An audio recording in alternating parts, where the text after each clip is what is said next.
Your legacy of leadership. From my observation, very few leaders leave an admirable legacy. Many cause divisions and some are just downright dreadful.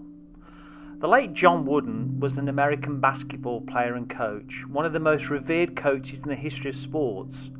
Wooden's nearly 30-year coaching career and overwhelmingly positive critical acclaim has created a legacy of great interest in not only sports, but in business, personal success and organisational leadership. I admire Wooden's legacy and I'm yet to find anyone who disagrees. And I believe this is because he built his leadership philosophy on objective, timeless truths about human behaviour. I've worked with very few people in the mould of John Wooden, men and women of high character and high competence. Wooden's faith strongly influenced his life and hence his leadership. Not long ago, we commiserated the passing of Ruth Bader Ginsburg, who served as an Associate Justice of the Supreme Court for almost 3 decades. Ginsburg spent much of her legal career as an advocate for gender equality and women's rights, including the right to abort an unborn baby and redefine the meaning of marriage. She received attention in American popular culture for her fiery liberal dissents, resulting in the moniker RBG. Undoubtedly, her perspective on leadership was based on subjective truths about human behaviour. The window through which she saw the world looked back upon the garden of her own personal experiences as a young woman entering the workplace. Ginsburg was personally non-observant in the faith which she was raised. The challenge with RBG's legacy is some agreed with her decisions and some didn't.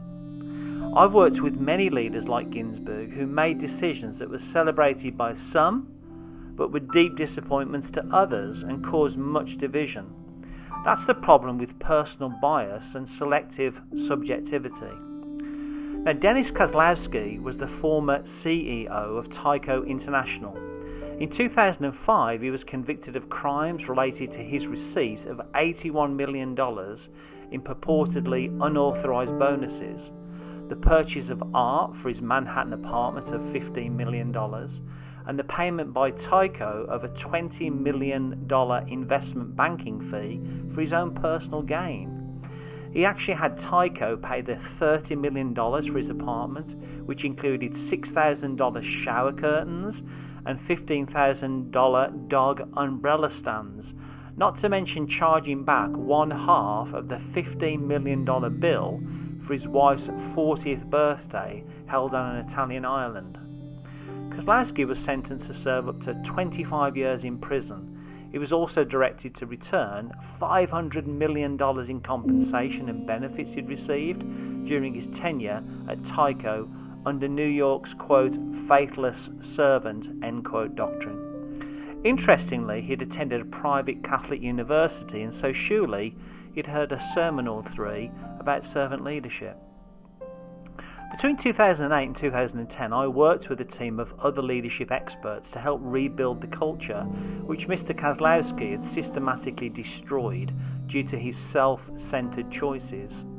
The tyranny within Tyco had trickled around the world as we were asked to facilitate leadership training in China, India, Belgium and Pennsylvania for the company which had arisen from the ashes, Tyco Electronics.